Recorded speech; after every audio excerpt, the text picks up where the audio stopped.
Next man up, 1025 The Game, Jake Lyman, Nick Frazier, Parker Kelley. Subscribe to our YouTube channel at 1025 The Game for live shows and exclusive content. And our YouTube stream up and running now. Had a little technical difficulties. We got it going. Technology just loves to not work at the worst possible times, but we figured it out. We're good. Teamwork. Dr. Crane got it going for us. I'm no tech guy. I just press buttons. We were discussing the Super Bowl, which is expected to be announced today, or at least finalized today, will be awarded to Nashville in 2030 for Super Bowl 64. It's the 2029 season. And again, I heard you and Big Joe talking about this yesterday of like, is Robert Saleh going to be the coach in 2029? Will Cam Ward be the quarterback in 2029? And I do think that there's a lot of different scenarios of what this team could look like in 2029. Of course, the best case is Mike Borgonzi still your GM, Robert Saleh still your head coach, Cam Ward still your quarterback, and you're hopefully in a Super Bowl window where you feel like heading into the 29 season, you're like, hey, you could be playing your Super Bowl at home like the Rams and the Bucs. That's best case scenario, of course. But there's a lot of ifs that go into that, and I think Cam Ward is the biggest one. If he can prove that he's a franchise quarterback, that would go a long way. If he doesn't, that would be his fifth-year option season in 2029, which could be a very intriguing year for the Titans if he hasn't quite proven he's the guy. It really would make something questionable there. And also, too, let's not forget about Brian Daboll. I brought that up with Joe yesterday. Like, if Brian Daboll is still here in 4 years, I think it's a great thing because it shows he's invested with the team. Now, then again, I know he treats himself and carries himself like a true head coach as an offensive coordinator. If a job opportunity opens for him somewhere else, go for it if you want.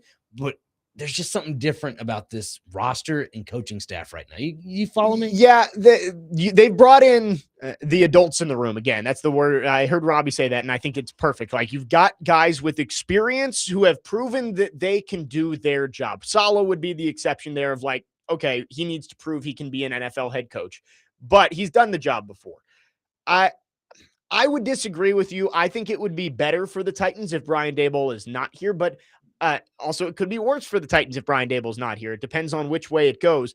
If he's still here, that would tell me that you've kind of just been average, right? He's been good enough that you haven't fired him, but he also hasn't been good enough that other teams are knocking on the door trying to hire him away. And for a guy like Daboll, who's been a head coach before, has proven to be one of the better offensive minds in the league, if he hasn't been hired away by the start of the 2029 season, it kind of tells me that he's not doing the best job here and hasn't developed Cam Ward into a franchise guy. That's fair. I don't know. Just from a Titans perspective, looking way back when you had, let's say, Matt LaFleur as your offensive coordinator at the time, way back when, Arthur Smith. I'm trying to think who else was an OC. Todd Downing. Well, no, let's scratch that. Dennis Kelly's brother. Tim Kelly, yeah. Tim Kelly. I mean, there's been a just cycle of different offensive coordinators, no continuity. I just refer back to Marcus's time as a quarterback here with the Titans. It was 4 coordinators in 5 years? Well, because like Wisenhunt called plays his first year. Right. And then I forget who was like the interim play caller when Malarkey took over, but then Terry Robisky was his coordinator for a couple years. And right. The reason why I bring all this up is that I would like to see more continuity with the coaching staff than I would to see, let's say, if he were to move off. You get what I'm saying? No, and I understand that of like, it would be really nice if Cam Ward, like if Brian Daboll was just turning down job offers left and right, like that'd be great. But I do think when Robert Saleh made that hire, he realized it may just be for 1 year. But if it's for 1 year, it's because your young quarterback took a big step forward in year 2. And I think everybody realizes year 2 is massive for a young quarterback. It'll tell you whether they're on that upward trajectory or if it's just, all right, well, there's still flashes there, but just not enough consistency. Aaron on the text line asks, a better question, will the Titans win more than 20 total games by 2030? We'll say by the start of the 2029 season, so that's over the next 3 years, will they win 20 games? It's an average of about 7 per year. I would hope so. I'd say yes. I mean, you're going to get one of those 4 years to where you can kind of maybe string together 9. So if 20 games would mean you win an average of 6.67 per year. So like between 6 and 7. And so I would hope over the next 3 years, you're averaging more than 6 or 7 wins per season. If you're at 6 and 11 in year 3 with Robert Saleh, I think that's where you pull the cord. Yeah. Right. Like this year, 6 and 11 wouldn't be the worst thing in the world. It would show that you're moving in the right direction. It wouldn't be super inspiring, right? It wouldn't be like, oh, we've got our guy, Robert Saleh, give him a 10-year extension and let him be our head coach for the next decade. No, 6 wins wouldn't exactly do that for me, but it would show progress. You won 6 games in the last 2 years. Winning 6 games in 1 year would at least show that this team is moving in the right direction. But if you win 6 games this year, winning 7 the next 2 years wouldn't move the needle for me at all. It would be like, all right, well, we're average again, but we don't want to be average. You want to be competing for divisions and in the playoffs. So, I would say more would be my answer, because if it's not more, then everybody's probably getting fired. 100%. And then it makes you question like you said, everybody, like it makes you question the front office moves of, with the whole guaranteed rookie contract for Carnell Tate. Well, I think those are slotted. Like I think all first round contracts are guaranteed. Fully guaranteed? I want to say yes. Okay. All right. Well, my bad then. Well, I mean, just that right there would just kind of concern me a little bit. If you're just like the Wandale Robinson move, you're signing for buku money. Like that to me, if he doesn't produce at the next level with the Titans, that's what would concern me as well. Well, that's a good point on like the Robinson deal, the Alontae Taylor deal, Cordell Flott. Those guys were supposed to be part of the immediate solution. It's like, hey, we can't win 3 games next year. And if we don't add competent veteran players, we could win 3 games next year. So you brought those guys in as your Band-Aids to try and improve this roster this year. Now, if this team's going to be a playoff contender, a Super Bowl contender, it's going to be because Carnell Tate turns into a wide receiver 1, and J.C. Latham's a great right tackle, and Femi Oladejo and Keldrick Falk turn into premier pass rushers. That's why this team would become a Super Bowl contender. But to get back to being just not one of the worst teams in the NFL, you need those guys.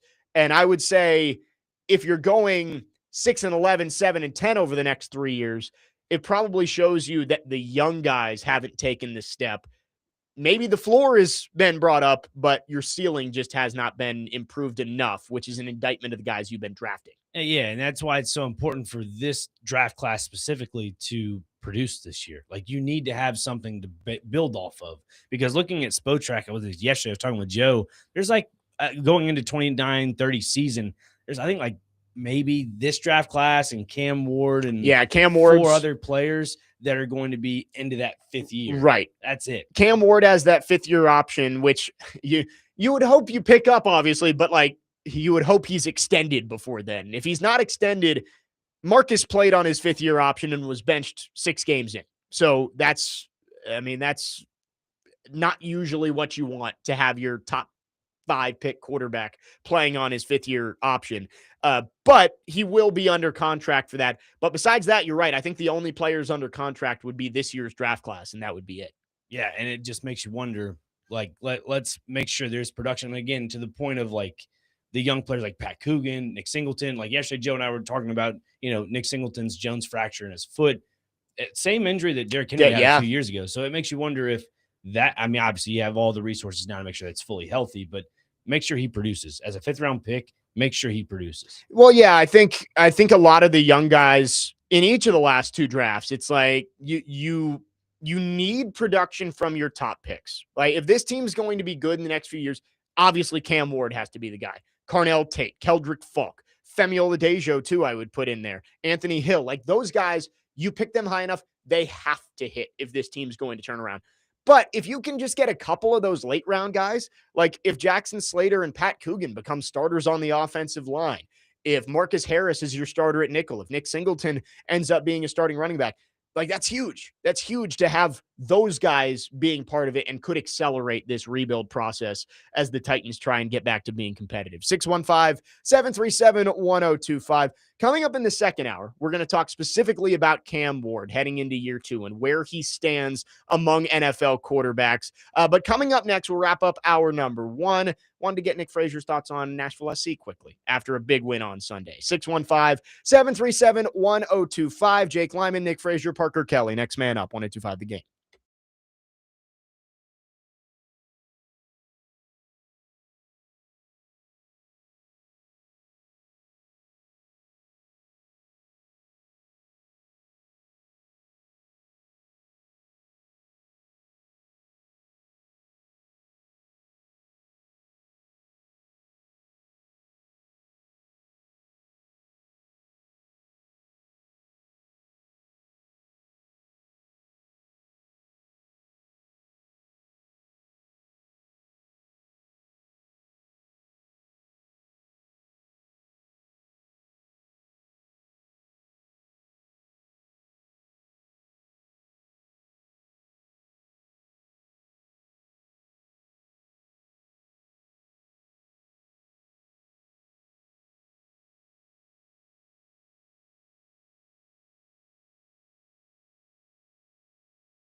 Next man up, 1025 The Game. Wrapping up the first hour on this Tuesday morning. We are going to talk Cam Ward coming up in the 10 o'clock hour. Nick Frazier has a hot take about where he thinks he stands among NFL quarterbacks. We're going to look through all 32 starters and see where we think Cam Ward ranks heading into 2026. But first, I did want to talk to Dr. Crane. He is our resident Nashville SC reporter, and what a big win back on Sunday night against LAFC. Maybe the two best teams in the entire MLS facing off, and Hani Mukhtar with a hat trick to help Nashville SC get the win. Hani 100, Hani fashion. Another Hani hat trick. I mean, this guy continues to produce. The guy that's been here from the very beginning for Nashville SC scores 101 goals. He had 99, 100, and 101. And it's in true Hani fashion because the guy prides himself on his work ethic and free kicks. Like two of the three goals this past Sunday night were from free kicks, from set pieces. And they were nice. Like I'm talking, one was short side. The other one was far right corner. I'm thinking, this is prime Hani Mukhtar that everybody's been waiting for. A lot of people kind of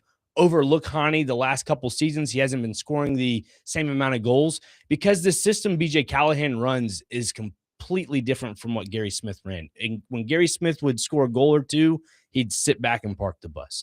Now we're seeing with BJ Callahan, it's pedal to the metal, pedal to the metal, where you can kind of just continue scoring goals. Like that's the thing, is that they're so offensive minded. They don't worry about the repercussions of a counterattack that ends up becoming, a goal the other way. And you have Brian Schwacke, who has turned into being easily one of the best young goalkeepers in all of MLS, which probably should get a U.S. men's national team vote if you're asking me, because right now the U.S. team would love to have a solid goalkeeper who would just have clean sheets left and right.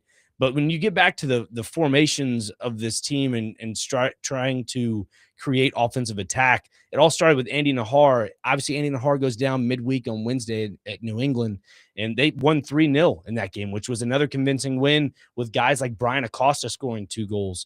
Again, you have veteran players in the system. It's more about the system than the player, if that makes sense, where Brian Acosta has been waiting for his time to really, come into his own and find a spot on this roster.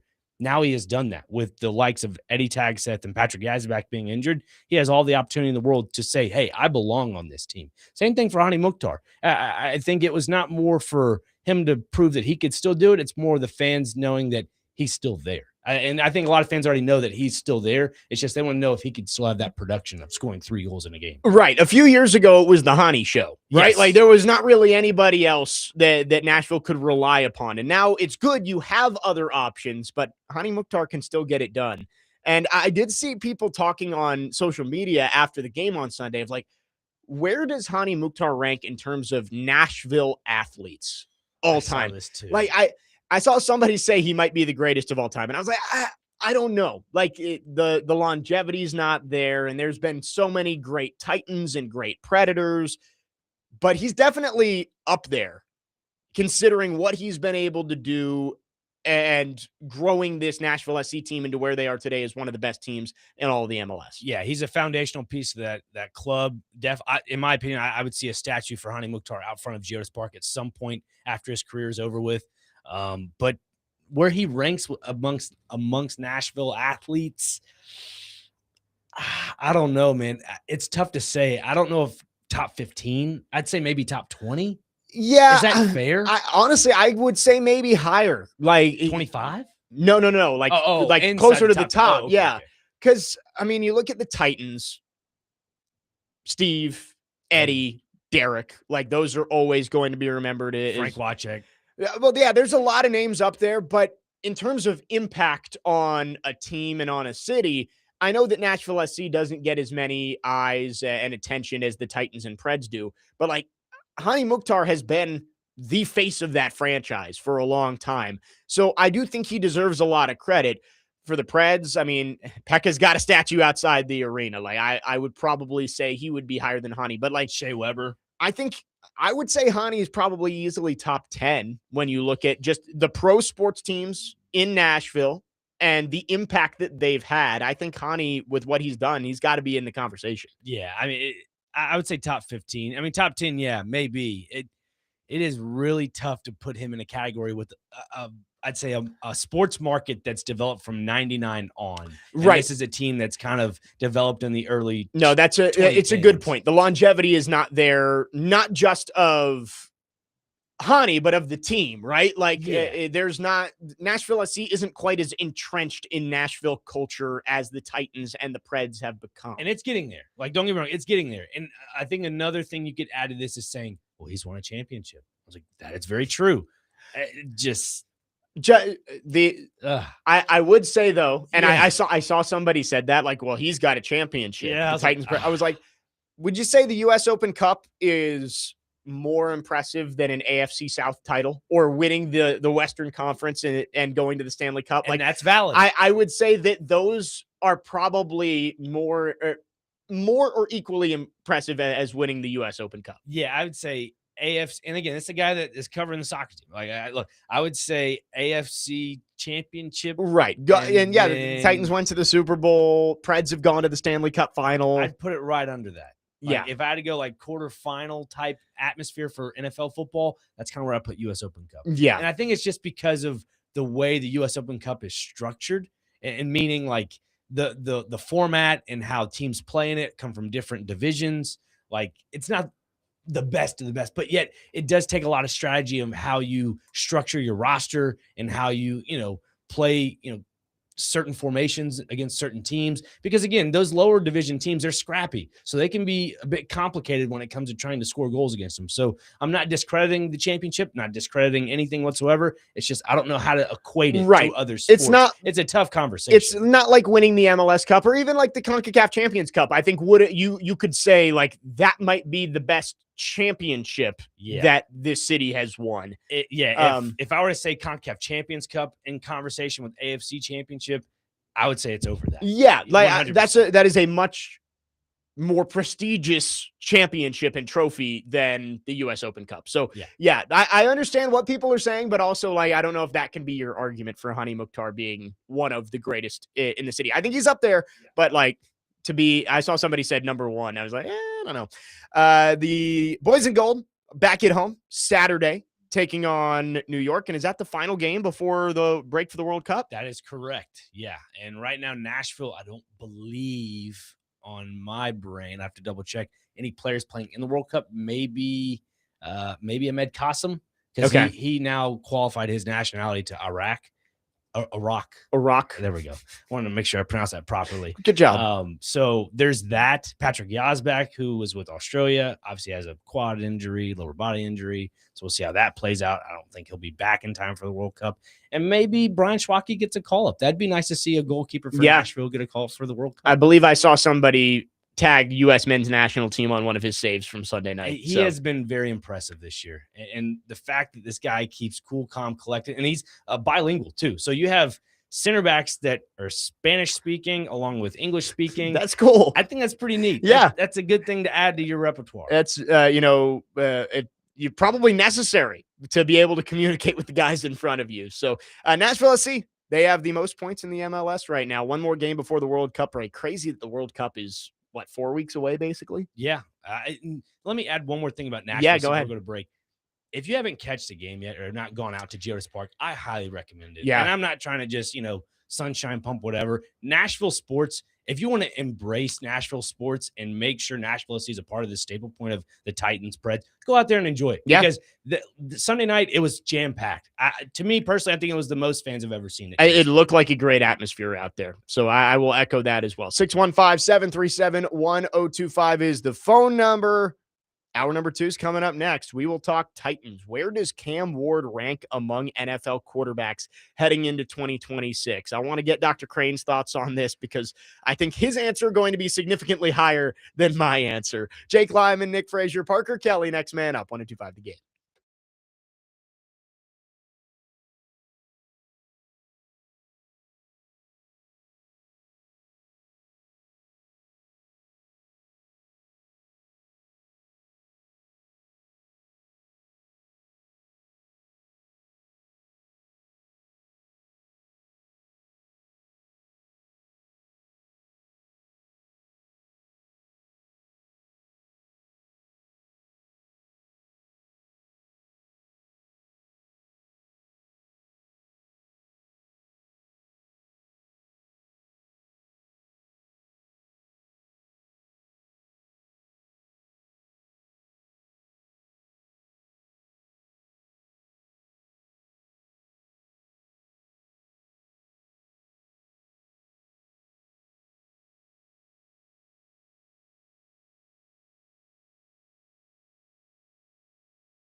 Next man up, 1025, the game second hour on your Tuesday morning. Jake Lyman, Nick Frazier, Parker Kelley broadcasting from the Busy Bee, Plumbing, Heating, and Air Conditioning, Game Nashville Studios, home of the $99 yearly BI membership, where the buzz is always about great service.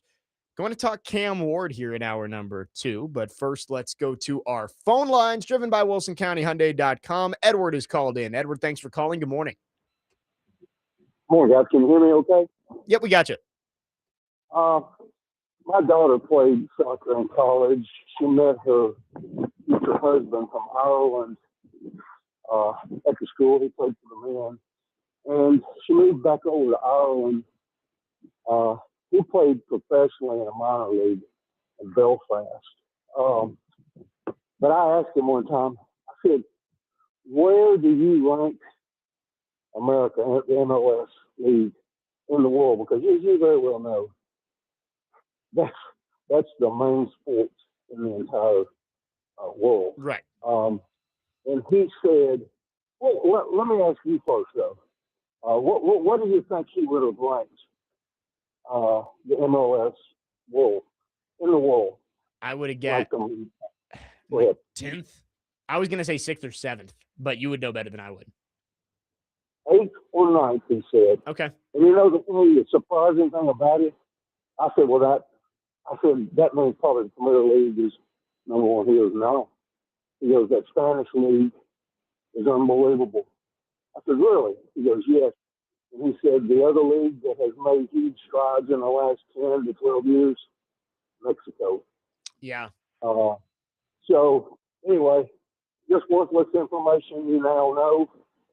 But we've made some huge strides in soccer over the years. I've watched a lot of soccer.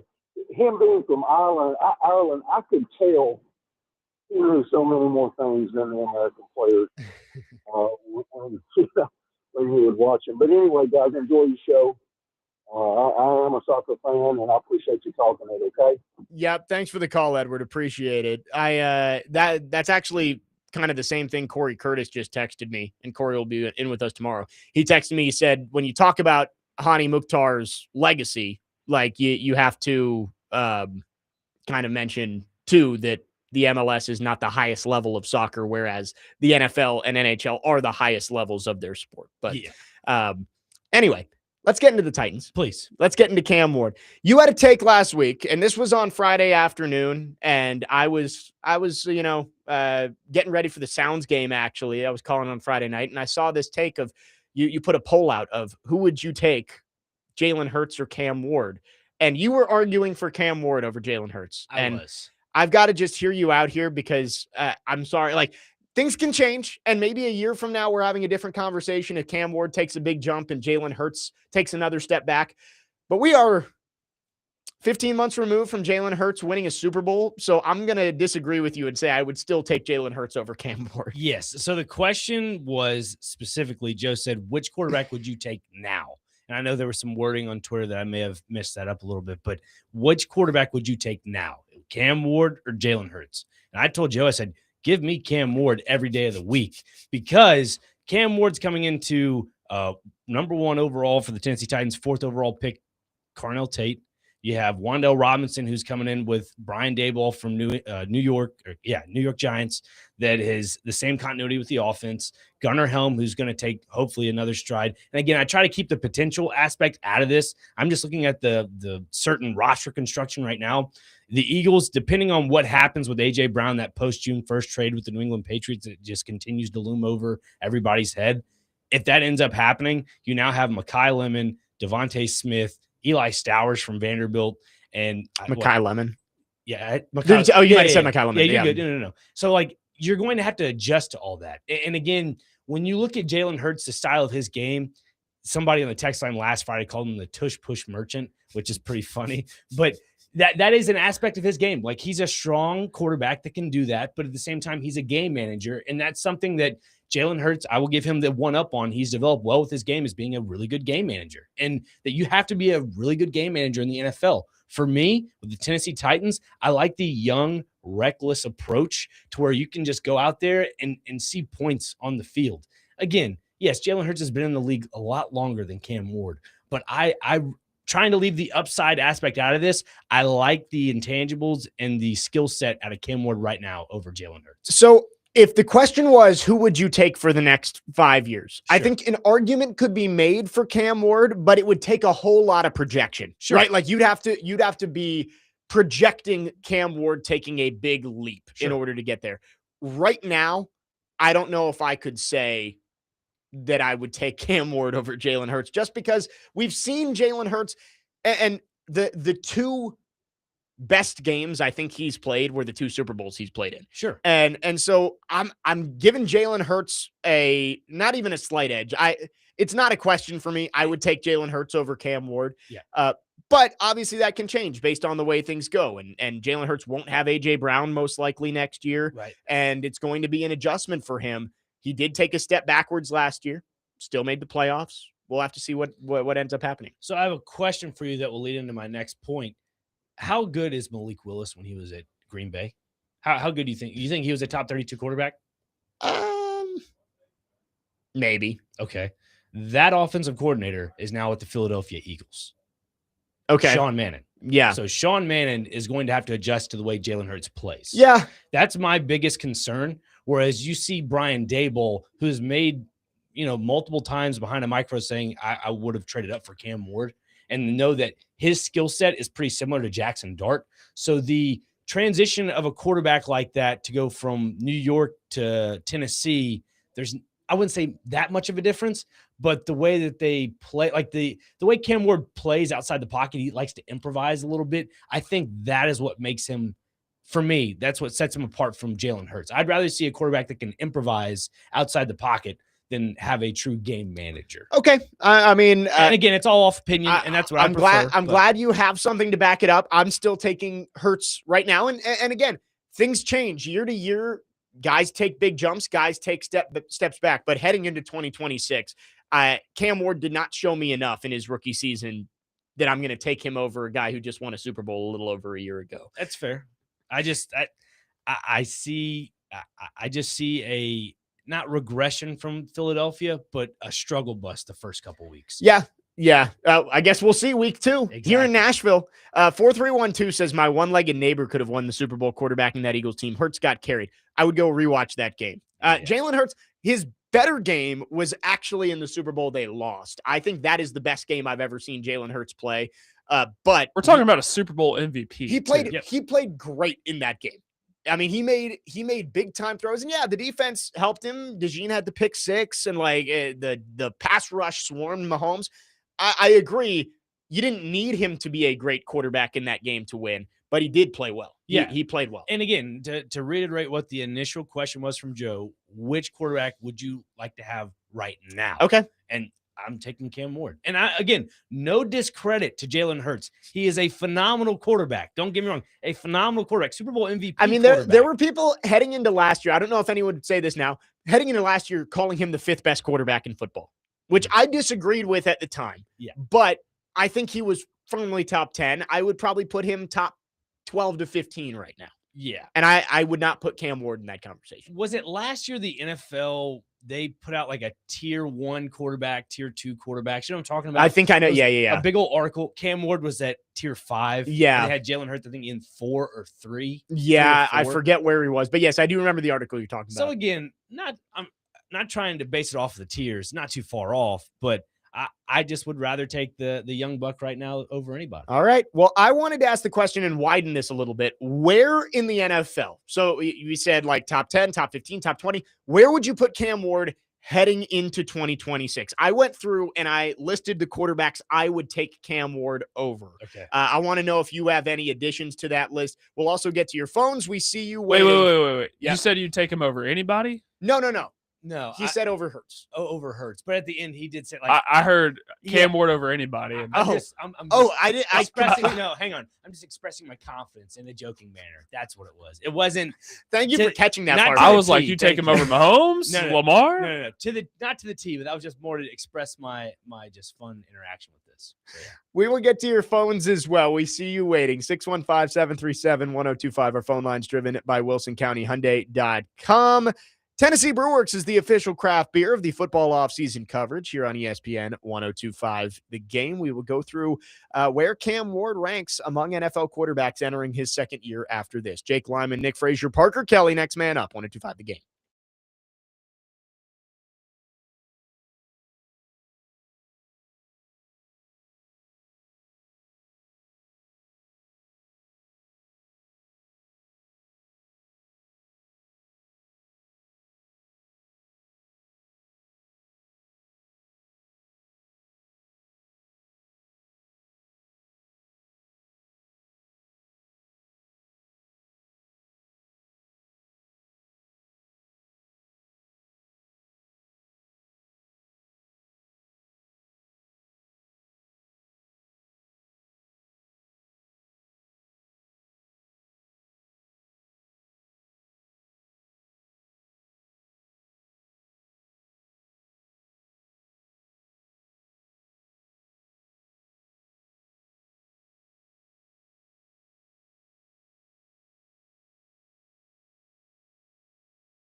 Today, Vanderbilt baseball takes on Kentucky in the SEC tournament. First pitch is set for 1 p.m., and you can catch all of the action on 1025 The Game starting at 12:45. Coverage is presented by Gary Force Acura. Jake Lyman, Nick Frazier, Parker Kelley. Next man up, 1025 The Game. We got loaded phone lines. Let's go to them now. Dustin in Hopkinsville called in. Dustin, thanks for waiting. What you got for us? What's up, guys? So on Cam Ward, I mean, I'm still ecstatic about him. He did more right than wrong, and that's what I like about him. He doesn't do a whole lot of wrong other than his accuracy. He needs to work on that. I think it's going to get fixed this season. If that does not get fixed, we will be looking for another quarterback. He will not be above the top 15 in the league, and we will not win a Super Bowl like that. Jalen Hurts, in my opinion, is a little bit better game manager than Ryan Tannehill. Ryan Tannehill was tough, but Jalen Hurts is built a little bit thicker. So I would want Jalen Hurts right now over Cam Ward because I know what he is. I know if you give him enough weapons, he's not going to make the mistakes, and he's going to do enough to win you games and get you in the playoffs every dang season, okay, barring injuries. Now, Cam Ward right now is between 20 and 26 for me. He did. I don't know why people are so upset about not getting a primetime game. What game did he show you enough that we deserve to get the chance to lose 27 and not score no more than 21 points, guys? What did he show you? I know he didn't have weapons, but like you got to see it realistically in black and white. Now, by game 4 to 6, I want to see top 17 QB with Dable developing him.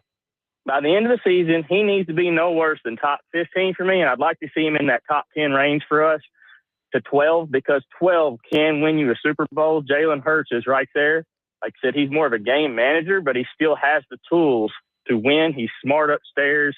That combination with a great coach and a few weapons, a great line, it's a winning formula. You don't have to have the best quarterback, but you can't have 15 or back. You can't have that. And that's why I want Cam Ward between 10 and 15 in the season. Right now, preseason, he's shown me nothing but top 20 to 26, maybe 19 if I'm being a little more fair. But I'm excited about Cam Ward. Don't get that wrong.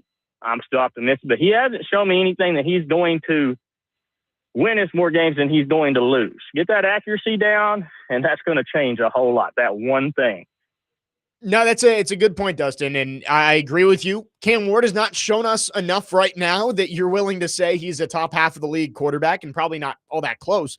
But I think you saw flashes of what he can become, and I would agree with you. I think by the end of this year, I'd like to see him firmly be a top half of the league quarterback. Like, I think you need to leave his second season saying, yes, that is an above average quarterback with room to grow still. Yeah, he definitely, I would say, has to have a 1,000-yard receiver this year, along with maybe complementing a 500 to 600-yard receiver, maybe 7.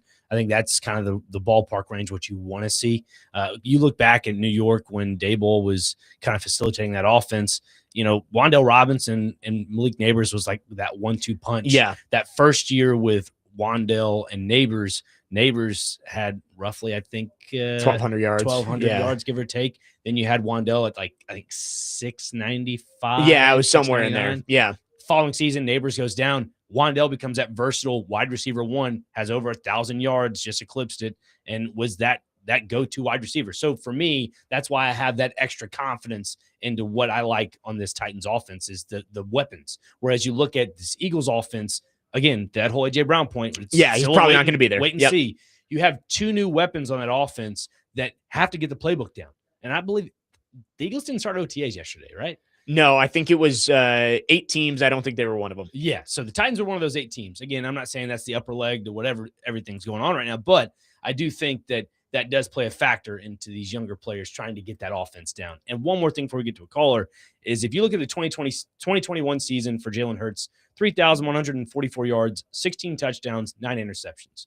That was the second year? Second year, yeah. That's where he took over majority of the snaps. Right. For after Carson Wentz, yeah. Right. As for Cam Ward in his first season, 3,100, well, let's see, 3,169 yards. There we go. 15 touchdowns, 7 interceptions. Very similar, right? Yeah. That's why I like the trajectory. Again, I'm trying to keep it out of this conversation, but I have to mention that. Yeah, no, and I see what you're saying, but I do think if you are saying for the 2026 season you would take Ward over Hurts, you're projecting a lot on his growth. I haven't seen enough from Cam Ward.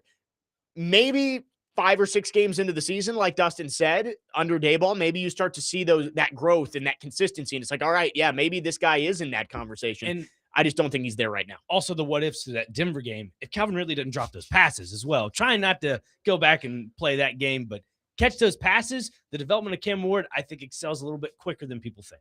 It's fair. And if Calvin Ridley was healthy the whole season, I think that would have helped him a lot too. Let's go back to the phone lines. Neil from Nashville is called in. Neil, thanks for calling. Good morning. Hey, guys. How are you? Doing great. I'm going to be bluntly honest. I would take Jalen Hurts right now over Cam Ward, but Yep. I'm not sold on Cam Ward. I didn't want him. I think it was a waste of a first-round pick. He should have took the Giants trade. His footwork's terrible. He's not accurate. He holds on to the ball way too long. If I wanted somebody to scramble around and just throw up high balls, that's why that's not worthy of the number one pick. Hopefully I'm wrong, and hopefully he does really good because I am a Titans fan, but his footwork is atrocious. You have to be able to be accurate. He can't throw the same ball twice. And I've been seeing it in these OTA videos. Every time he throws a ball, it's right at their helmet. I want somebody that can zip that ball in there and hit him right in the chest and in the hands. So, and I do think that he had a better team around him last year than what Will Levis had. I don't think Levis got the proper chance to even prove that he can play, but it is what it is. But hopefully I'm wrong, but I don't think Cam Ward's the guy. Thank you. Thanks for the call, Neil. I will say, yes, Cam Ward needs to work on his base and his footwork. There was inconsistency there. The accuracy, especially downfield, was a problem at times last year.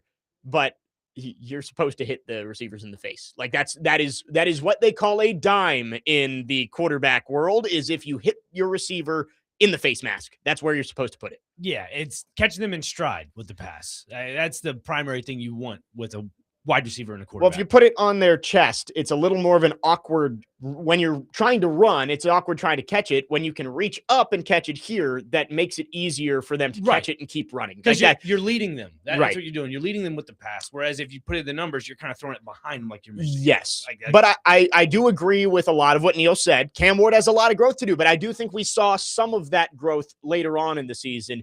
It's what you're supposed to see heading into year two. It needs to be an even bigger jump. Let's go back to the phone lines. Dr. Locke is called in. Thanks for calling, Dr. Locke. Go ahead. What's up, fellas? What's up, Dr. Locke? Hey, well, I mean, I'm driving in, like I always am, driving into my dealership. And I mean, I appreciate Nick for coming in today, but I mean, this is rarefied air. This is next man up. This is hard-hitting, well thought out, intelligent sports talk, not insanity. I mean, it's insane to say that you would take Cam Ward over Jalen Hurts.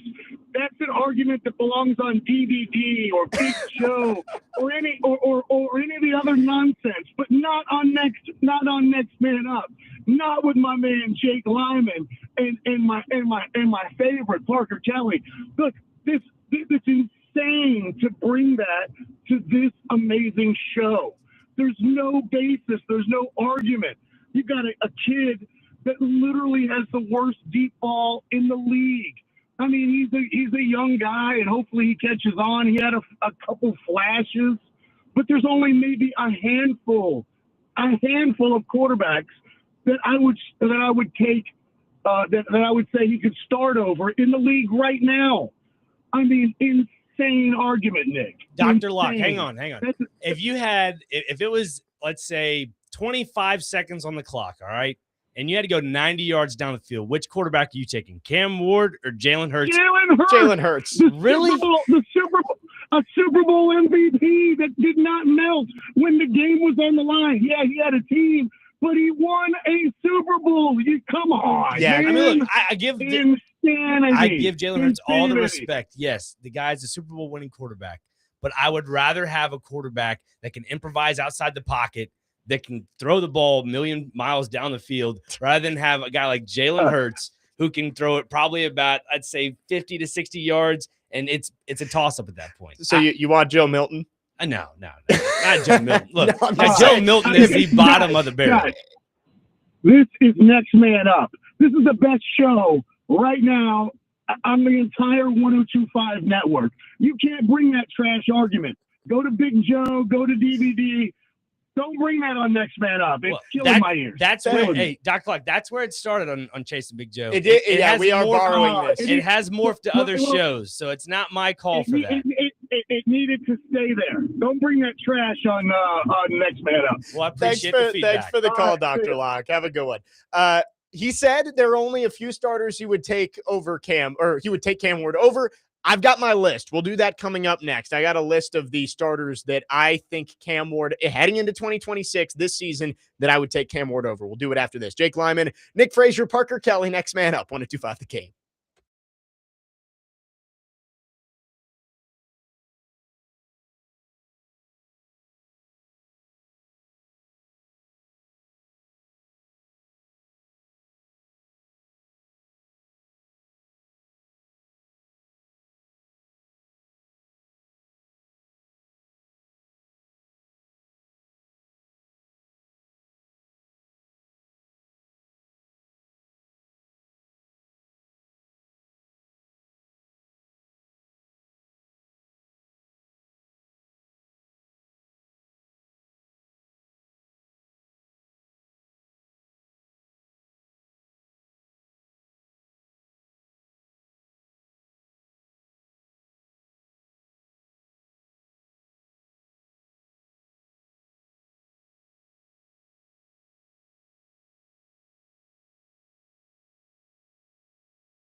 The 615 Open Golf Tournament might be sold out, but you can bid on all kinds of awesome experiences to directly support Folds of Honor at 615open.com/auction. Have an unforgettable time while supporting a great cause. 615open.com/auction. Jake Lyman, Nick Frazier, Parker Kelley alongside you on your Tuesday morning. We are having a Cam Ward discussion. Heading into year 2, after an up and down rookie season, where would you rank Cam Ward among NFL quarterbacks? I've got a list. Here are the quarterbacks that I would take Cam Ward over. I want to know if you agree or if there would be anybody you would add. Sure. Fernando Mendoza. Taking Cam Ward over He Mendoza. is a rookie quarterback. Haven't seen him play in the NFL. I'd take Cam Ward. Malik Willis. Feel like that one's easy. Geno Smith. Feel like that one's easy. Shedeur Sanders. Jackson Dart, Tyler Shuck. I'm taking him all over all of the other second-year quarterbacks. I know Shuck looked good last year. Dart had his moments, but in terms of ability and what I think in this season, this is not projecting 5 years down the road. This season, I would take Cam Ward. I would take him over the starter in Minnesota, whether it's your boy Kyler Murray or J.J. McCarthy, or the starter in Atlanta, whether it's Michael Penix or Tua Tagovailoa. And then I would take him over the starting quarterback who is holding out for more money in Arizona, Jacoby Brissett.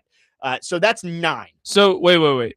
I think the Cam Ward Kyler Murray debate is a lot closer. I agree. That was the hardest one out of those for me to say. I might lean Kyler. That one's close. I might lean Kyler right now. Yeah, that one was close. There were 3 others that I thought about but decided to lean with the guy who's played before. Bryce Young.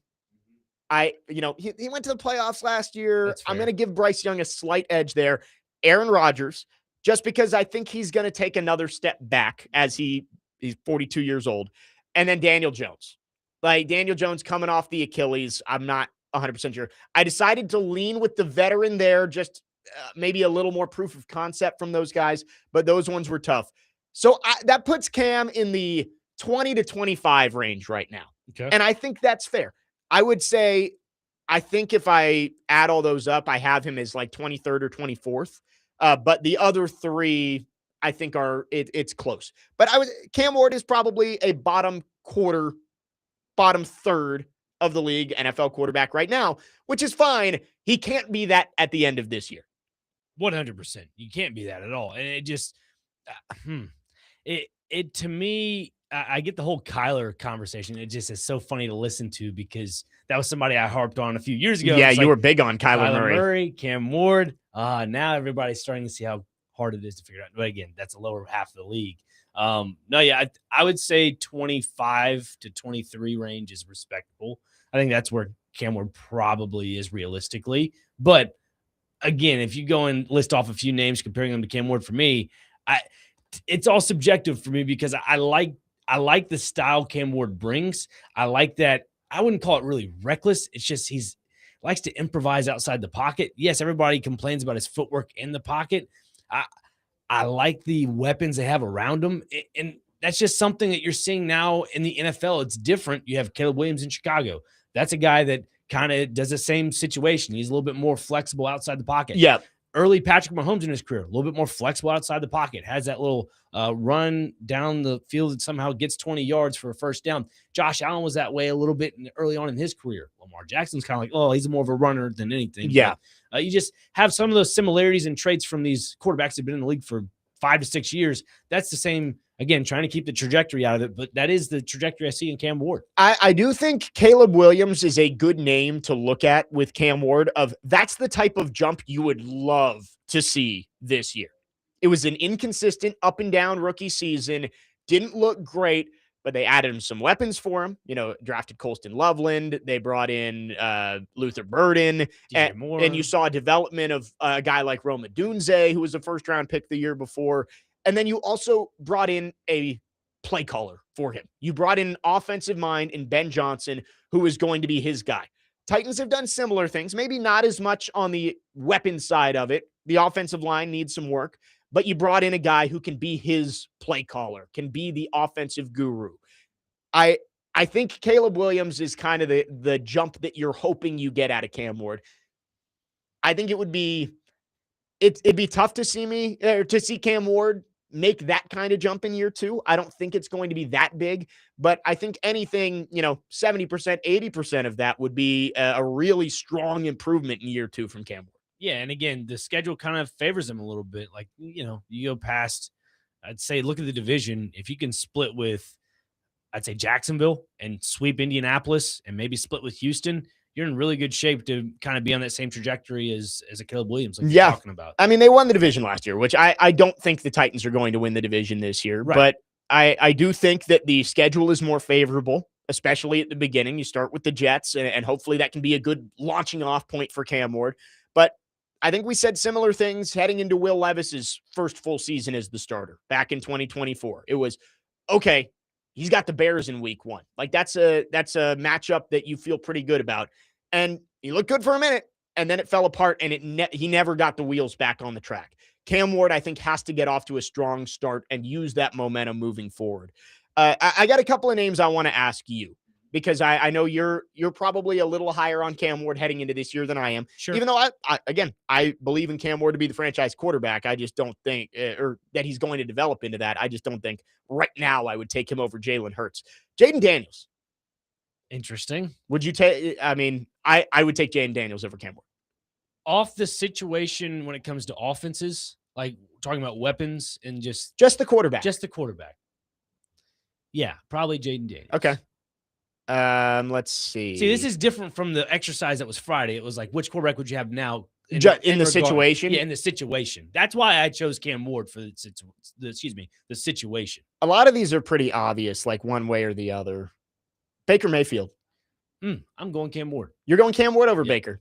Yep. I think that's an interesting one. I think by the end of the year, you hope that Cam Ward has surpassed Baker Mayfield. I wouldn't say now that I would take Ward over Mayfield, but that's one of those guys who's like, if Cam Ward's going to be a franchise quarterback at the end of year 2, I think you got to be able to say he's better than Baker Mayfield. And again, trying to, look back at Tampa Bay losing Mike Evans, you have some injuries that you kind of go in and out of that lineup, along with not being like truly competitive in that division. They always struggle against Atlanta. They always struggle against Carolina. Obviously, they lost last year, the division to Carolina in that case. Yeah. You can't be struggling like that. And for that case, that's why I would choose Cam Ward over Baker Mayfield. And again, I know the Titans were one of the worst teams in the NFL last season, but with what they have around them right now, Wandell, Carnell Tate, Gunnar Helm, the list goes on and on. Tony Pollard, Tajay Spears, Nick Singleton. If those guys can produce, this will be a completely different story.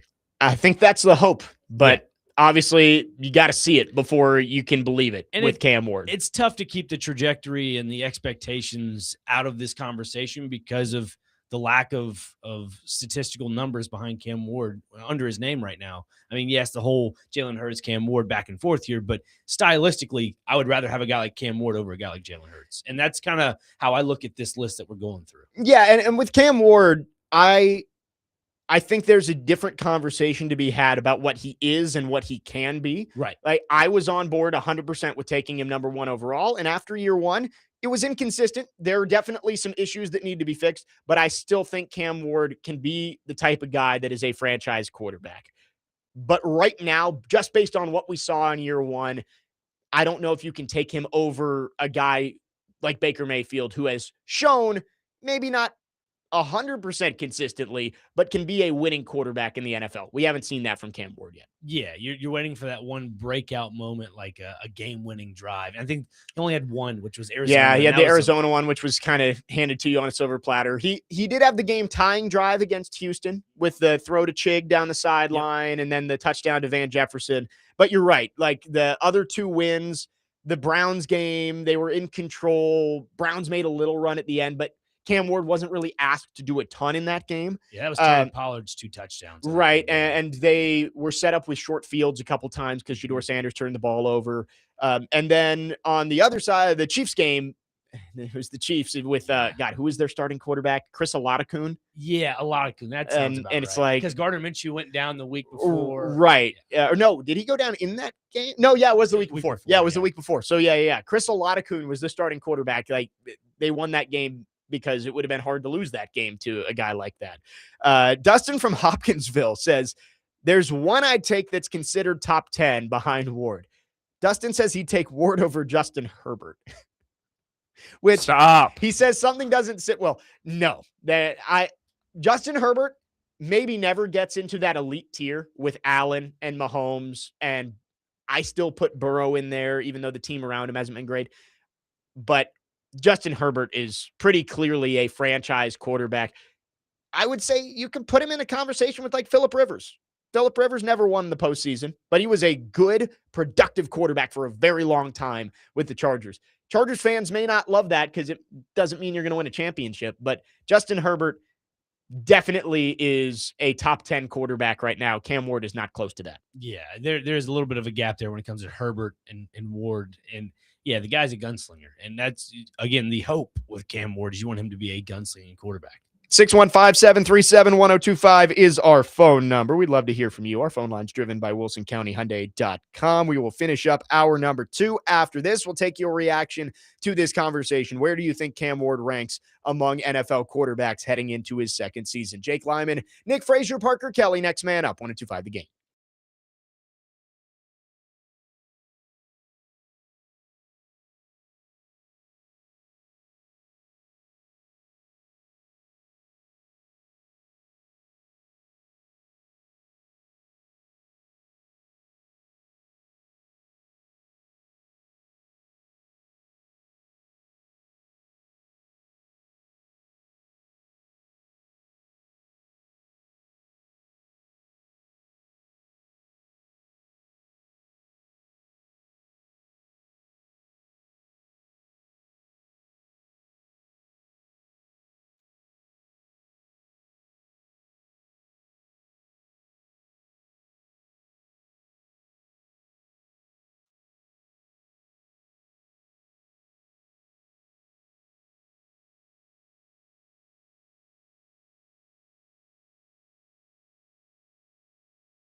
Tune in for the Indy 500 race on 102.5 The Game this Sunday. Coverage begins at 10 a.m. and is brought to you by Twin Peaks, home of the 29-degree beer and the Borchetta Bourbon at Music City Grand Prix.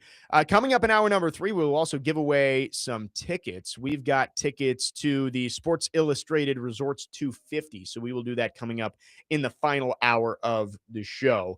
Wrapping up our conversation around where Cam Ward ranks in the NFL among NFL quarterbacks heading into year 2. I mean, it's hard based on what we saw in year 1 to put him all that high. Early on, it wasn't very good. There were accuracy issues throughout the season. Even in the games that he played well, there were some throws that I think he would like back. I think the things that you're counting on here is the turnovers got a lot better throughout the year. He was turning the ball over at way too high a clip before the bye week. After the bye week, he brought it way down.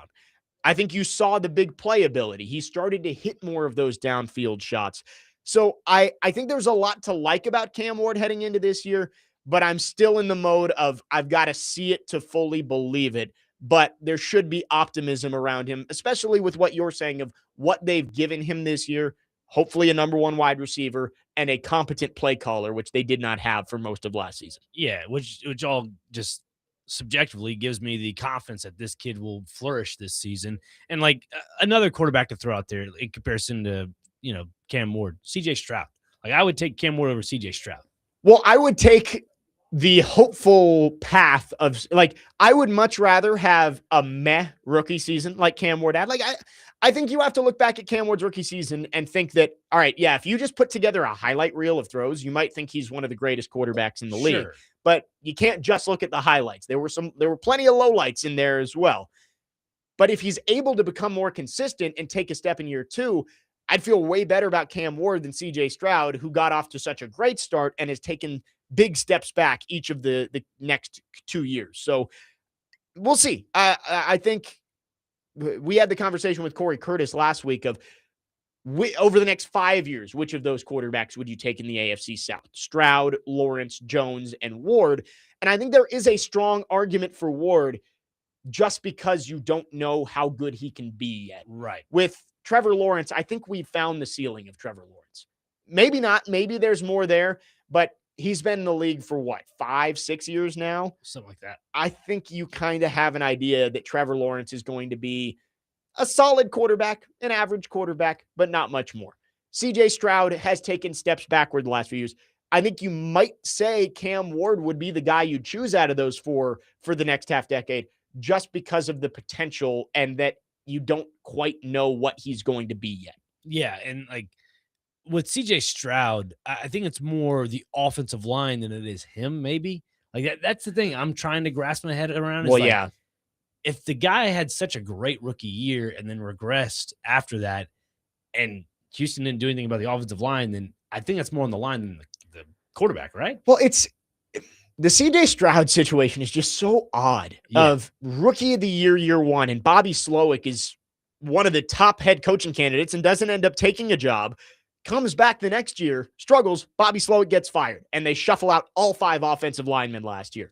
And they say, all right, let's just wipe the slate clean. And it didn't get better last year. It got worse. And I wonder if CJ Stroud, to use the Sam Darnold-ism, is he starting to see ghosts out there? Like, I think the last 2 years might have killed his confidence and made him start to feel pressure even when it's not there. Like, that's the feeling I got with CJ Stroud towards the end of last year was even when he had a clean pocket, he got happy feet and he was getting rid of the ball too early, or he was forcing the ball into places it didn't need to go. I think there needs to be a real change in the way they're approaching CJ Stroud this year, because if it continues in the direction it's going, Houston could be looking for a new quarterback as soon as next year. Yeah, it could really happen. I mean, same thing goes for Indianapolis as well, looking for a new quarterback, because let's say if Daniel Jones didn't have a really good season this year, like that could go on a whole different trajectory of saying, hey, we're interested in the draft, going to possibly trade up for a quarterback. Right. Because coming off an Achilles injury like that, you wonder, is there going to be regression? Like we saw with Rodgers after coming off the Achilles. There was a little regression, trying to figure out if he could still do it. Yeah. Same thing for Jones. And Rodgers bounced back and played pretty well last year with the Steelers. So I don't think Daniel Jones' career is done, but like the leash on Daniel Jones is not exactly going to be long, right? Yeah. He hasn't proven it enough that he's going to get the benefit of the doubt. Even if it is the Achilles that makes him struggle early on or throughout the entire year, I don't think the Colts are going to give him too much leeway of like, oh, well, it's okay. Let's give him another year. I think they're going to be really interested in trying to find somebody else. But it's hard to do that when you don't have a first round pick. That is true. Very true. And also, you mentioned Trevor Lawrence just a second ago. You take away one of his top prospects, top options, and that's Travis Hunter. Yeah. And who knows what Brian Thomas is going to look like this year after a Exactly. big step back from his rookie season. Exactly. And you don't have Travis Etienne in the backfield as well. So yeah. Where are you? Like, you talking about the ceiling? Yes, we probably know what the ceiling is for Trevor Lawrence. Where do you build off that? Yeah. It's tough to find them. I think last year might have been his ceiling. And maybe I'm wrong. Maybe Trevor Lawrence is an MVP candidate next year. But like, I think last year might have been the best you get out of Trevor Lawrence. And you still lost in what? The divisional round? No, they lost in the Bills, right? Yes, in the wild card round. Yeah. So yeah, I don't know if I see it long term with Trevor Lawrence there. So with explaining all that and going through all that, that's another reason why I feel like seeing Cam Ward last season, yes, the completion rating wasn't great. You're still under 60. I get that. But if you can somehow increase that percentage to like 70, maybe somewhere around that number, that's where you're going to get the best production out of your quarterback. And with Cam Ward, when everybody was freaking out early in the season about some of the struggles, I said, let's wait till December. Let's see what he is in December. And I think by December, you started to see some of the issues fix themselves. And he was starting to get better at a lot of those things. Now that's got to continue, right? Like, he did not do anything in year one to prove he's a franchise quarterback. This is the year he's got to do that. And it starts with being more accurate, taking what the defense gives you. Like, that's a big thing for Cam Ward, is not trying to force the ball. If Tony Pollard or Tajay Spears is open in the flat, don't wait and try and force the ball into double coverage to Carnell Tate. Right. Take the 6 yards instead of hunting for the 20-yard gain. That's going to be huge for Cam Ward in year two. You saw him start to do it at the end of the first year. He's got to do it more consistently under Brian Daboll here in 2026. 615-737-1025 is the phone number. We've got one more hour with you on this Tuesday. Again, we will give away those tickets to the Sports Illustrated Resorts 250 for Saturday, May 30th, coming up in hour number 3. We'll talk some Preds coming up next. Could this be the week that the Predators finally make a GM hire? Jake Lyman, Nick Frazier, Parker Kelley, next man up, 102.5 The Game.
Final hour, next man up, 102.5. The Game. Jake Lyman, Nick Frazier, Parker Kelley with you on your Tuesday morning. We are broadcasting from the Busy Bee Plumbing, Heating, and Air Conditioning Game Nashville Studios, home of the $99 yearly Beehive membership, where the buzz is always about great service.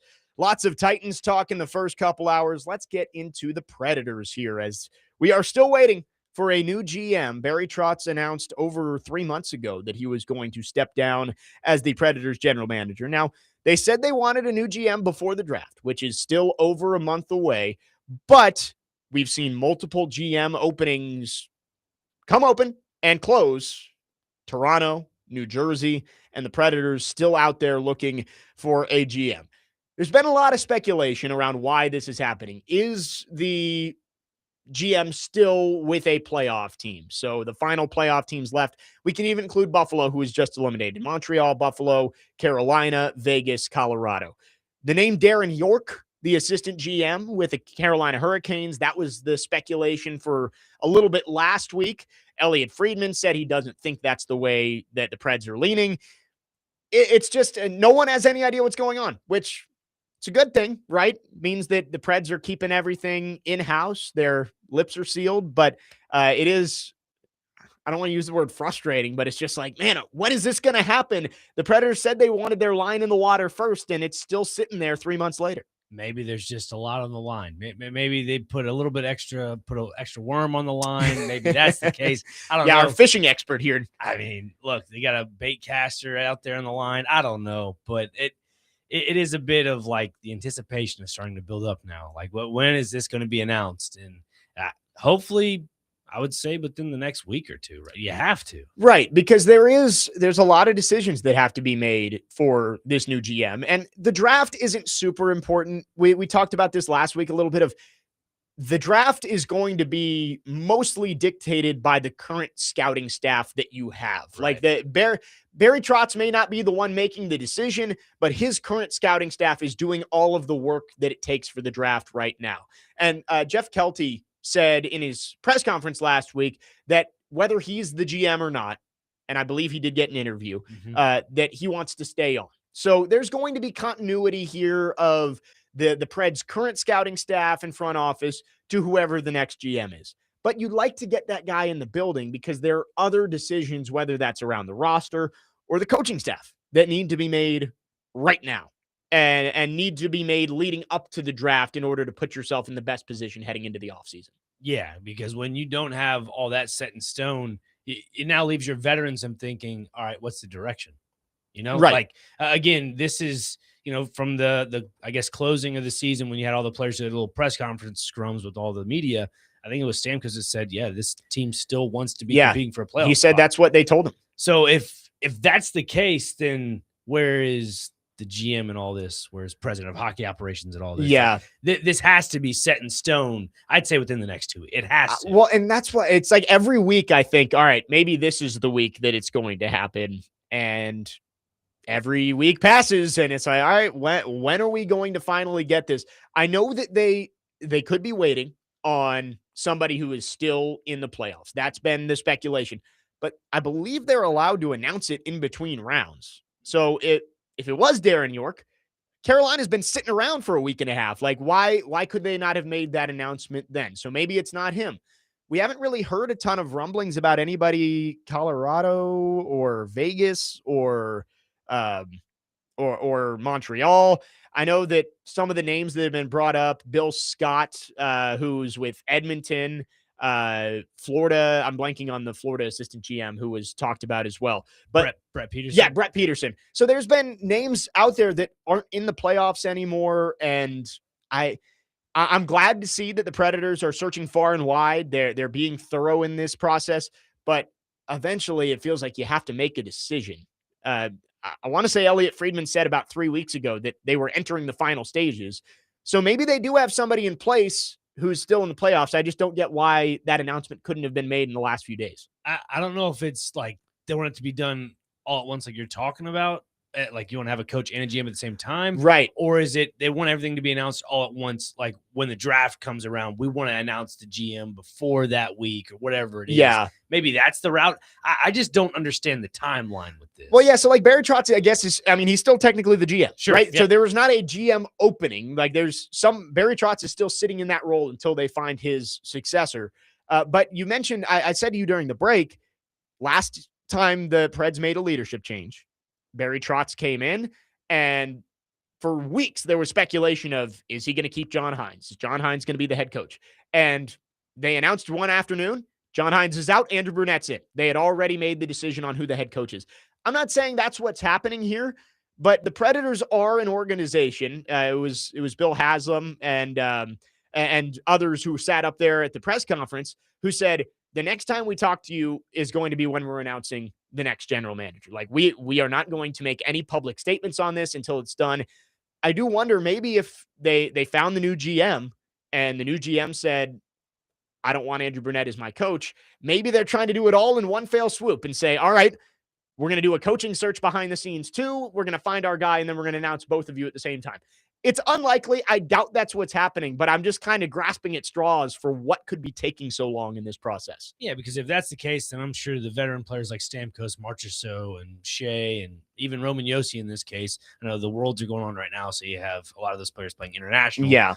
But I'm sure they're probably in a group texting with a bunch of front office members saying, hey, this is the direction we're doing, or even on a FaceTime call or something. They're trying to keep them in the loop. Yeah. Because the more and more that you let this linger, like the thing I posed earlier about the vets need to kind of know what's going on, that's what has to be taking place. Yeah, it's so different from like the NFL, where when there's an NFL GM or coaching search going on, we know every time they interview somebody, and then as soon as the decision is made, it's put out there. The NHL is done behind closed doors. I mean, we have heard who's interviewed, but it's not like the Predators are putting out official announcements like the Titans do of, we've completed an interview with Bill Scott. Yeah. It's like it's all going on behind the closed doors, and we have to wait and see what they're thinking. But I'm very confused at why we haven't heard more yet, because Elliot Friedman and these other reporters have been saying like they've had finalists. There was the report last week, which I'm not sure how reliable it was looking back now, of like they have somebody already locked in. Like that's the rumblings around the NHL. I'm surprised that we haven't got any kind of announcement or even just a report of, here are the finalists. It's going to come from one of these three names or something like that. Yeah, and maybe there's the guy they probably want to bring in. Maybe there's some criticism around him. I don't know. Like that's the thing you worry about as well. Yeah. To all this, or maybe it's like we've discussed of like, could it be the 2-person team of the director, the president of hockey operations and the general manager? I don't know. This is all going on over at Bridgestone Arena, and they're having to work through this. But it's strange how long this is taking. And you make a good point there, because if it is president of hockey operations and then like a general manager, and let's say the head coach is brought into this, where that GM and hockey ops don't want that head coach. There's a lot of like trickle down effect here. Maybe that is why there is a little bit taking of a longer time period to get this all sorted out. Right. Maybe the guy that they found who was going to be the GM, they were like, you know what? You're going to be our director, or I keep saying director, president of hockey operations. And now you can go hire your GM. Like, I don't know. We're going to find out at some point. Yeah. And I feel like it's going to be similar to the Barry Trotz announcement of, I was driving in on that Monday morning and heard Robbie say it at like 8:45. I'm like, all right, well, got to throw the show out today. Every time I've been planning a show the last couple of weeks, I'm like, all right, I've got to be prepared if there could be an announcement at any time, and we've got to just throw everything out the window. Yeah. 615-737-1025 is the phone number. We'll get to your reaction on this. Got some texts on the text line. Our phone line's driven by WilsonCountyHyundai.com. Let's give away those tickets. We've got 2 tickets to the Sports Illustrated Resorts 250 at the Nashville Super Speedway on Saturday, May 30th. Be caller number 2. Got to be quick. Caller number 2 at 615-737-1025. You'll win 2 tickets to the Sports Illustrated Resorts 250 at the Nashville Super Speedway, again on May 30th. Jake Lyman, Nick Frazier, Parker Kelley, next man up, 1025 The Game.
Next man up, 102.5 The Game. Jake Lyman, Nick Frazier, Parker Kelley.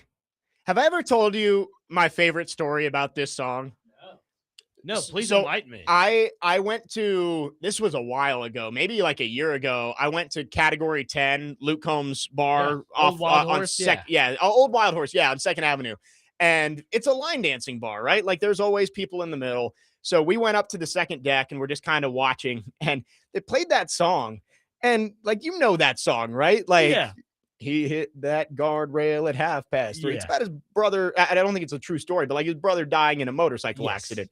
And they're just out there stomp clapping away and spinning and dancing, line dance. I'm like, you guys need to like screen these songs before you start line dancing to it. It's like, you want to do Chattahoochee or Fishing in the Dark? Great, go ahead. But they played that. I'm like, you guys, you clearly have never listened to the lyrics of this song. No, it's more of the beat is what a lot of these DJs look for. I know. Like, I was just laughing. I'm like, he hit that guardrail at 3:30. I'm like, man, you guys just like listen a little bit.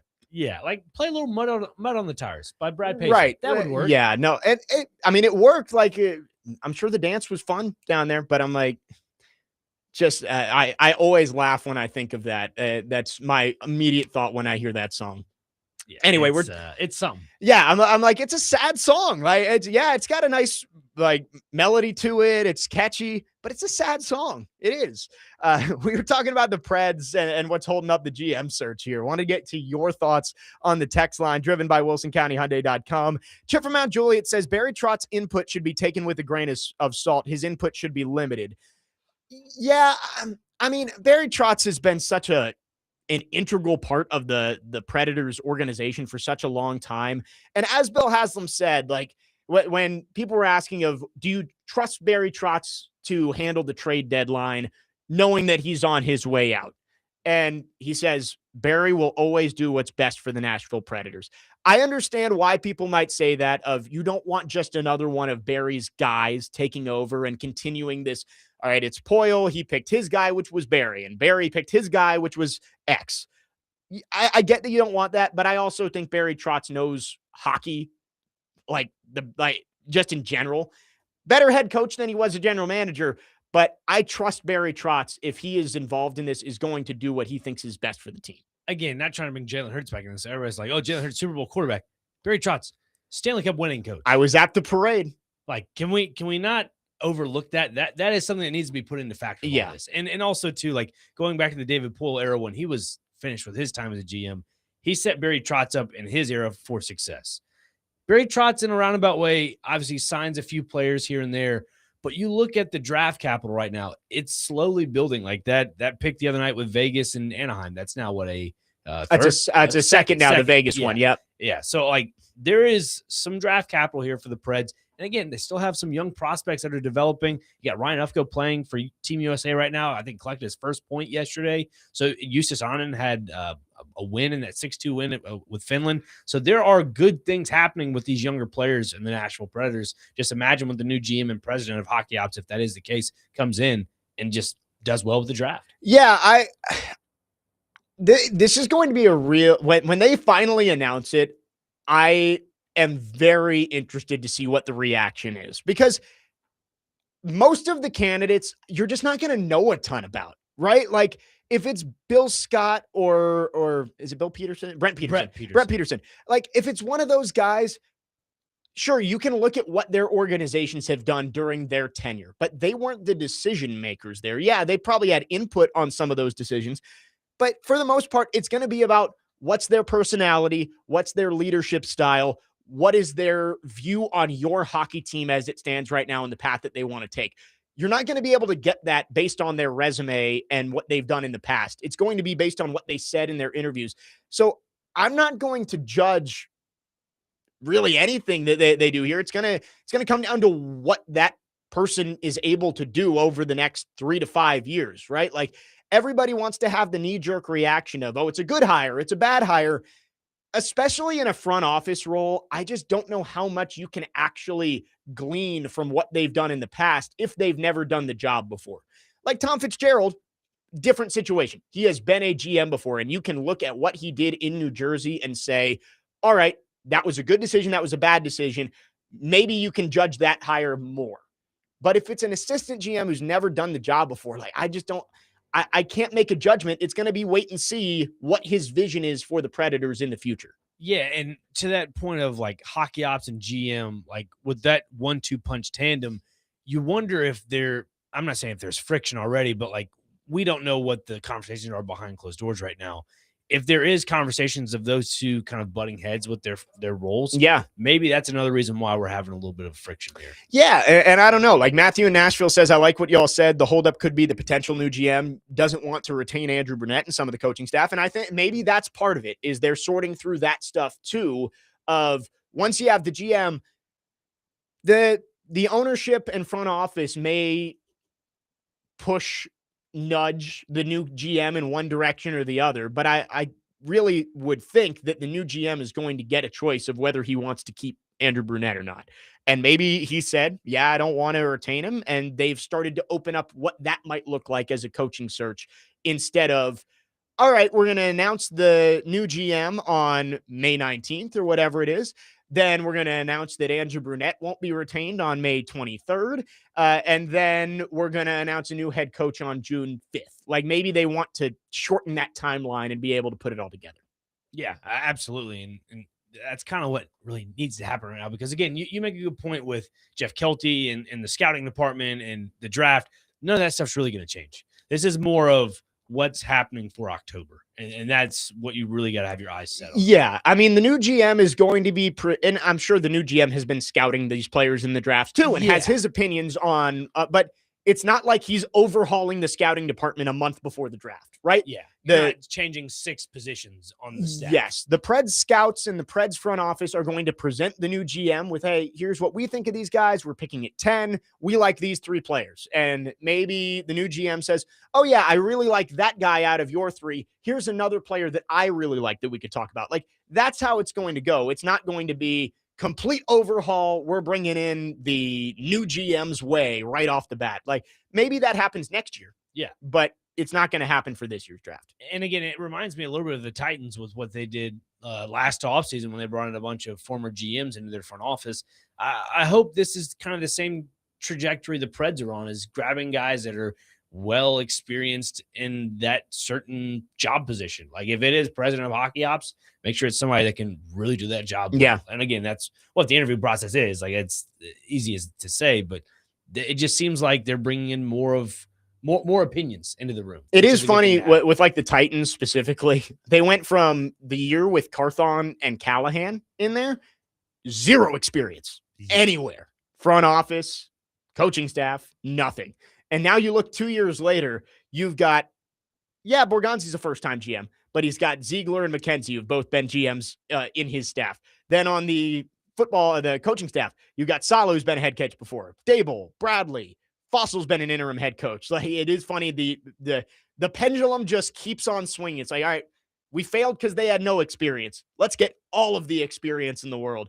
Maybe the Predators, maybe that's a reason the Predators would go with a less experienced person and try and surround them with guys who have done it before and can be his wingmen, his advisors. Yeah. And looking at the Poyle Trotz eras combined with all that, I kind of look at it from years stack on top of years where like conversations are with the Titans right now with a bunch of veteran GMs in a roundabout way. I think with Poyle lining up things for Trotz lining things up for the next GM, president of hockey ops, I think it just is a long-winded way of saying all 3 of those things conglomerate into one. Yeah, well, that's true. The Predators have never had to fire a GM. Right. They've just, had it passed down from one person to the other. And we'll have to see what the Predators do with this GM search. We'll get to your phones coming up next. We will also wrap up the show looking ahead to baseball. The SEC tournament getting going in Hoover today. I believe it's already underway.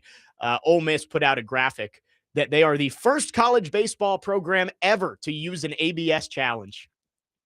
Whoop-de-doo. I mean, Ole Miss, they got to really just move that needle, don't they? Yeah, there you go. That's my Mississippi State coming out. I just can't help it. Do you think any of the baseball players take basket weaving? They could.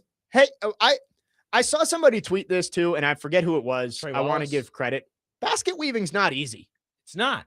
Right? Like, that was on AL.com. That was a great article, Yeah, by the way. like why are we acting like basket weaving is some easy thing? I couldn't weave a basket. Did it in grade school. I know. I mean, I know weaving baskets isn't exactly like a career that you can go into, but I mean, You may be surprised. We're not- There's some money into that. it's not like they're taking advantage. I mean, I guess it is kind of arts and crafts, but I say like I don't think advanced basket weaving sounds super easy. I wouldn't take So advanced basket You weaving. let the wood that you're weaving with, you let it sit in water for I think like 24 to 48 hours. Oh. Then the next day you use it while it's wet, and you get a base. If you're trying to build like a little vase, you get a circular base that has holes in it. You go up and down, up and down. Once you do that, then you start weaving it where you have the humps, and you keep going and going and going and going. And if you want it to be different colors, you stop at a certain level, you dip it in some food coloring or whatever it is, let it sit for about 12 hours. Then you do your next round. And Were you a student athlete at Ole Miss? no, I was a student athlete at St. Edward's down the street at Thompson Lane. So this is grade school. So the fact that we're doing grade school activities in college really goes to show you what the academics. It's fair. I mean, at least it's a real class, unlike what North Carolina was doing for years, right? Yeah. So anyway, 615-737-1025. We'll get to your thoughts. We'll talk some SEC baseball later in the show as well. We got 30 minutes left. Jake Lyman, Nick Frazier, Parker Kelley, next man up, 1025 The Game.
Next man up, 102.5 The Game. Jake Lyman, Nick Frazier, Parker Kelley with you. Couple more segments here on the show. It is now officially official. There's been speculation for months. Dan Patrick reported it last month that it was ready to be signed. Earlier this week, Ian Rappaport said that it was close. And today it is now official. The Super Bowl will be coming to Nashville in 2030. Love it. As a Nashvilleian through and through, love to see it. Never thought it would happen. Glad it did. Yes, it is official. Adam Schefter, I thought it was funny, though. He tweeted out a picture of the old Nissan Stadium when announcing it, not the new one, but whatever. I don't know if that plays a big factor into, like, you know, getting ready for 2030, but like, if that is the case, fans don't want to come see that old Nissan Stadium. I know it's not going to be there, but like, let's pick a different picture. Yeah, well, it's like the new one is, the frame looks close to done, right? Like if there's pictures out there of the new Nissan Stadium that, yeah, it's still a construction site, but I would rather you show a picture of the new one rather than or rendered video. Well, and that's what ESPN was doing yesterday. I was watching SportsCenter, and like they talked about it a couple times. Oh, Nashville expect to get the Super Bowl, but it was all these drone shots of the current Nissan Stadium, and it's from like 4 years ago because there's no construction going on in the background. I'm like, just there's shots of the new one. Yes, show the new one. I don't care that it's not done. 4 years ago, those seats were just starting to look old. Like, why are we looking at stuff from 4 years? Let's get something a little more updated. Yeah. Come on now, ESPN. Albert Breer tweeted out 2 minutes ago. He said, I thought this was pretty crazy. Right now, the Nashville metro area has approximately 62,000 hotel rooms in it. Hotel rooms. By the time Super Bowl 64 is played in February of 2030, that number will be 80,000. I guess that's coming from the East Bank development. Yeah. And then like they're expanding downtown, like Nashville Yards. I don't know if you've been over there yet. That's kind of a cool little development they've got there with restaurants, and they got some hotels, and the Pinnacle's right there. So, I mean, it's crazy. The city just continues to grow. We were talking Preds. Let's go to the phone lines here. Dustin in Hopkinsville is called in. Dustin, thanks for calling. Go ahead. What's up? Yeah, it's probably going to take a week to get into the city with the infrastructure failing, as it has been since 2020. You know, it's not California, but half of California moved here, and we were already struggling. So good luck. You know, we got 4 years. Anyways, that's another day, another rant. No, I think it's going to be Darren York. I really do. I don't care what that guy said, that he doesn't see that happening. I think it's close to the cuff, and I really like that about my organization. Barry Trotz doesn't. As a coach, he's great. GM, not bad. I think he tried something that just didn't work, and maybe 8 times out of 10 it does. I think he's burnt out, but I do think he's good to pick. I think he keeps things close to his cuff. He's very professional. I believe they've already talked to this guy, whether it's legal or not. I believe no one else has a chance because of what they said to him. He wants to be in Nashville. I feel like he wants to get a team that's mid-tier, not bottom of the barrel. You know, they asked Stamkos to start out with a trade piece. We are getting some assets, some more picks. And I think that we are enticing. And I believe that's why they've waited, because the guy is still in the playoffs and they can't hire him yet. I'm excited about it. I don't care, you know, till the day that they need to make the picks and then start coaching these guys.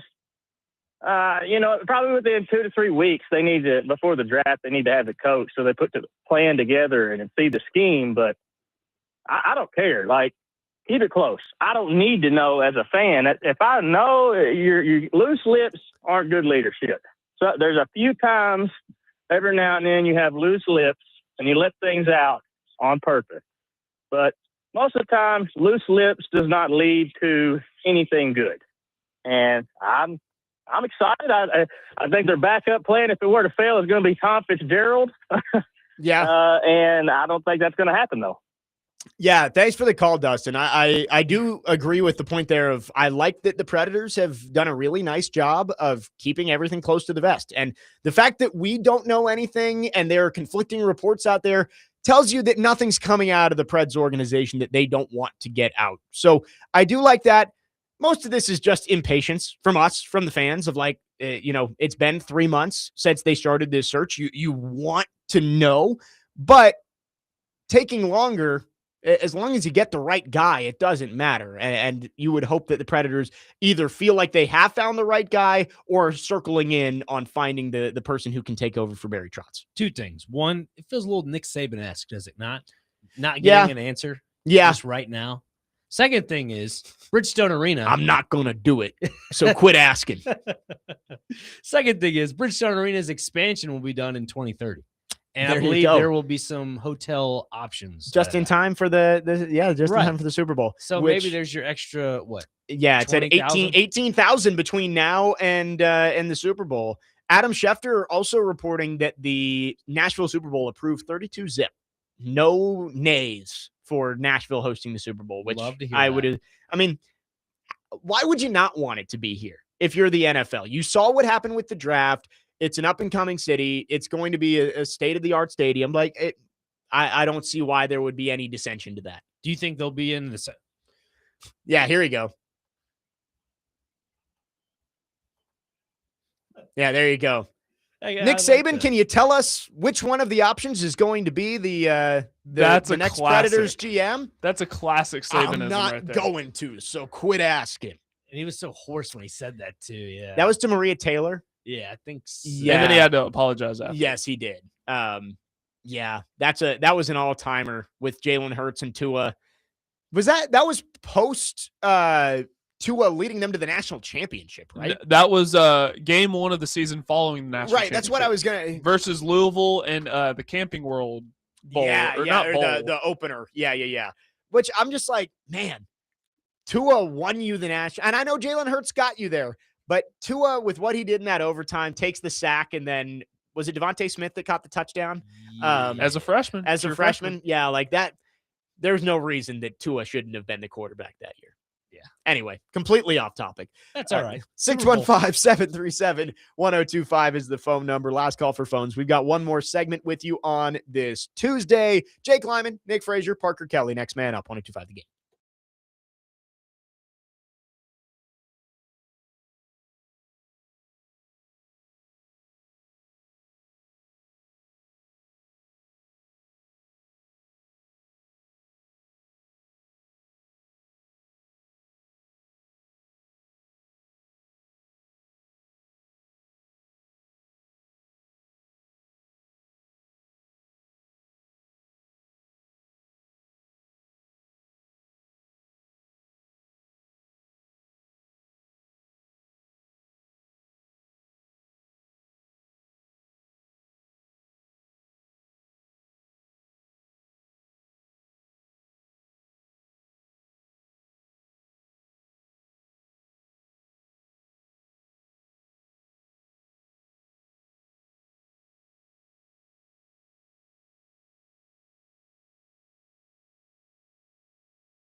Next man up, 102.5 The Game. Wrapping up the show on this Tuesday. Jake Lyman, Nick Frazier, Parker Kelley, Ella Langley.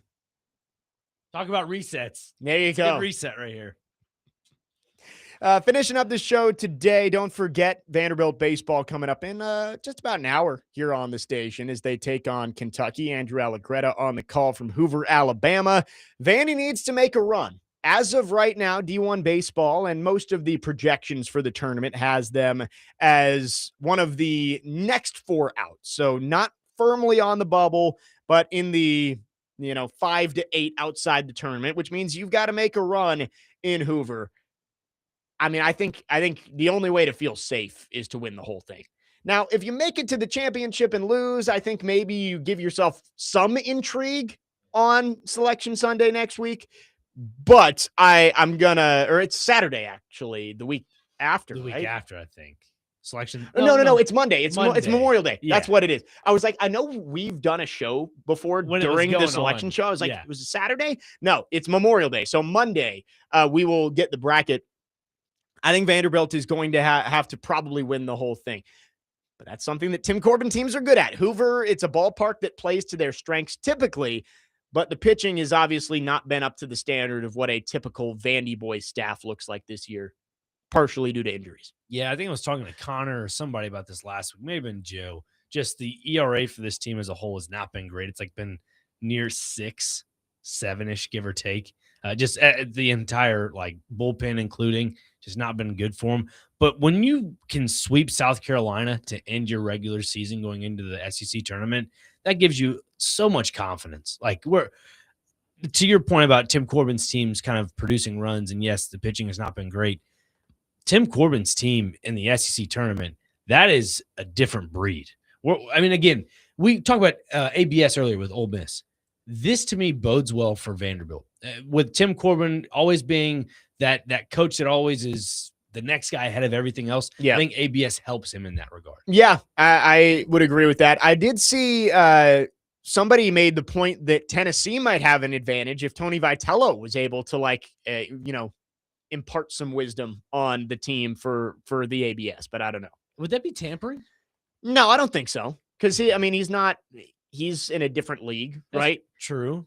Like, obviously, if he was the coach at Arkansas, you wouldn't be able to do that. But him being in the MLB, I think you can reach out and you can ask him, like, hey, do you have any tips for using the ABS, when you should use it, like who should make the call, catcher, pitcher, all that kind of stuff. I guess if he was considered a consultant with Tennessee, the reason why I feel like it'd be tampering is because some of those guys that are seniors or even juniors in this case, yeah, draft. That's a good point. Because that's what I'd be worried about. Is if you're going in the draft and you're giving a little point, especially if you're a catcher for Tennessee, prime example.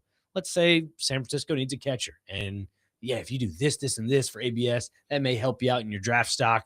You might drop, maybe go higher. I don't know. Yeah, it's far-fetched, but that's where I go with my brain. Well, Tennessee plays later on today. They are the 10 seed in the tournament. They play South Carolina starting at 3:30 Central Time. Vanderbilt and Kentucky is coming up. 1 o'clock first pitch is the currently scheduled. We'll have to see. I don't know how this Ole Miss Missouri game is actually going. But yeah, Ole Miss, the first team to win a challenge. Ole Miss is down 8-6 to Missouri right now in the top of the 6. So might be a little bit of a delayed start, but we'll have to see. With Vanderbilt, I don't think it's all going to come down to this, but since they did sweep South Carolina, that Missouri fog overturned home run might actually come back to bite them, depending how far of a run they make in this tournament. Yeah, and again, that is the most bogus call on planet Earth when you go back to that Missouri Vandy game. That ball was gone. Let's be fair. That ball was sent to the moon.